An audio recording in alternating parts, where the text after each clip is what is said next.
Hi friends, myself Dr. Surbi Arya. I am a gynec endoscopic surgeon, urogynecologist, high risk pregnancy and fertility specialist. आज हम कुछ ऐसी problems के बारे में बात करने वाले हैं जो फीमेल्स बहुत कॉमनली फेस करती हैं, that are the urinary problems. See आपने कई बार ऐसा सुना होगा कि घर में फीमेल्स कई बार ऐसा कहती हैं कि छींकने पर, खांसने पर, बहुत जोर से हंसने पर या बहुत स्ट्रेनस एक्सरसाइज पे यूरिन का लीकेज हो जाता है। क्या ये नॉर्मल है? जी नहीं। This is called stress urinary incontinence and ये यूजुअली जो पेशाब की थैली और पेशाब के रास्ते के बीच में एक नॉर्मल एंगल होता है उसके बिगड़ जाने की वजह से होता है and it is not normal, right. Common causes के बारे में अगर हम बात करें तो यूजुअली इंडियन फीमेल्स में जो मसल्स रहती हैं वो इनहेरेंटली वीक रहती हैं।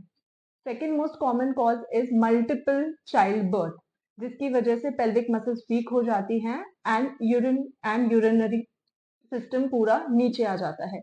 Third most common cause is post menopause, जिसकी वजह से भी मसल्स रिलैक्स होने की वजह से यूरिन के रास्ते और यूरिनरी ब्लैडर का एंगल बिगड़ जाता है।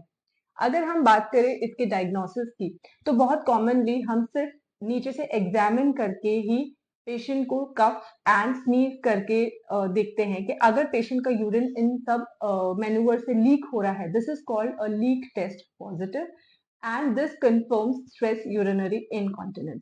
इसके लिए हमें कुछ एडिशनल इन्वेस्टिगेशन की रिक्वायरमेंट नहीं है। अब हम बात करें, now we know the problem, how to treat this.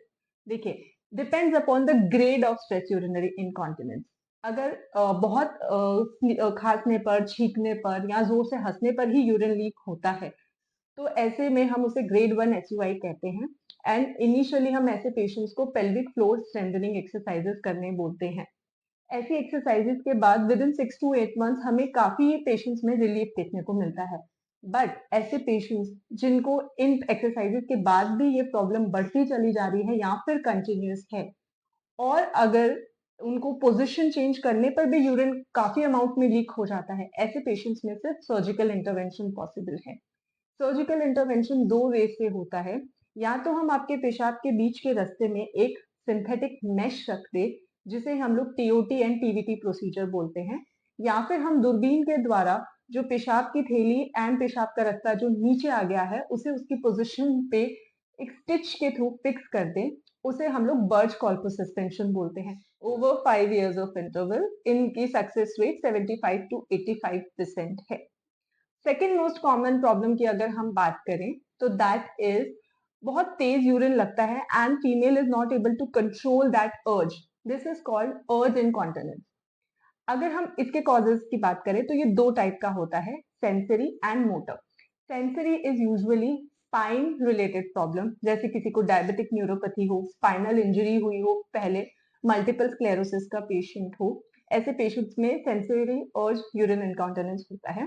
और मोटर इनकॉन्टिनेंस जिसमें पेशेंट की पेशाब की थैली की मसल्स बहुत ज्यादा कॉन्ट्रैक्ट करती हैं, जिसकी वजह से पेशेंट को बार बार यूरिन जाने का इच्छा होती है, जिसे फ्रीक्वेंसी कहा जाता है, एंड बहुत अर्ज होती है and patient is not able to control the urine, right.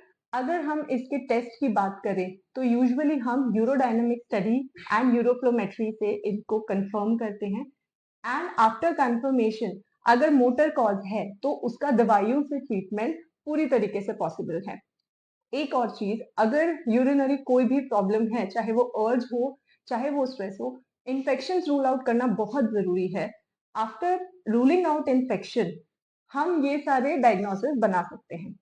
Third common cause and the third urinary problem which is also commonly faced is urine का अटक अटक के पास होना, जिसे यूरिनरी रिटेंशन कहा जाता है। यूरिनरी रिटेंशन के डायग्नोसिस के लिए हमें दो टेस्ट की जरूरत रहती है। यूएसजी, जिसमें हम लोग पेशाब करने के बाद की वॉल्यूम देखते हैं, जिसे पोस्ट रेजिडुअल वॉल्यूम कहा जाता है। And second is urodynamic study, जिसमें हम सारे प्रेशर्स को कंपेयर करके डिसीजन लेते हैं कि रिटेंशन किस वजह से हो रहा है। रिटेंशन दो तरीके से होता है, या तो एक्यूट, विद इन 12 आवर्स तक पेशेंट को यूरिन पास नहीं होता है, या फिर क्रॉनिक, जो बहुत महीनों से पेशेंट ये प्रॉब्लम फेस करती आ रही है कि यूरिन प्रॉपरली पास नहीं हो पा रहा है।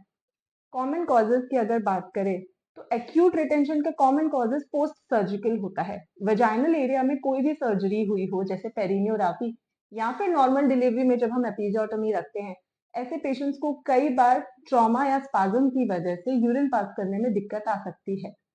कुछ पेशेंट्स जो स्पाइनल इंजरीज के, डायबिटिक न्यूरोपैथी के पेशेंट्स होते हैं, ऐसे पेशेंट्स में क्रॉनिक रिटेंशन देखा जाता है। कई बार पेल्विस में हुई गांठें, जैसे अंडाशय की गांठ, गर्भाशय की गांठ, जो पेशाब के रास्ते और पेशाब की थैली पे बहुत प्रेशर डालती है, उसकी वजह से भी यूरिन अटक सकता है। इसके डायग्नोसिस के लिए भी हमें कई बार सोनोग्राफी की मदद लगती है और यूरोडायनामिक स्टडी की मदद लगती है। डायग्नोसिस करने के बाद ही हम ट्रीटमेंट बता सकते हैं।